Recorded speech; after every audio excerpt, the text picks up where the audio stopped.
আজকে এই বয়সের দোরগোড়ায় এসে এতটুকু জিনিস আমি বুঝেছি, ভয় পেয়ে কখনো চলো না, ভয়কে জয় করতে শেখো।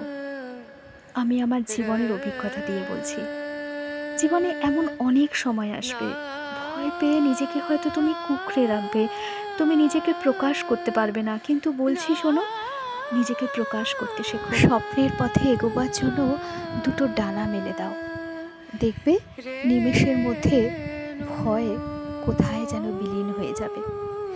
আর একবার যদি তুমি সকল ভয়কে জয় করতে পারো না, তাহলেই দেখবে অপরিসীম এক আনন্দের দোরগোড়ায় তুমি এসে পড়েছ। তবে হ্যাঁ, কখনো কখনো এই ভয় হয়তো আমাদের গ্রাস করে।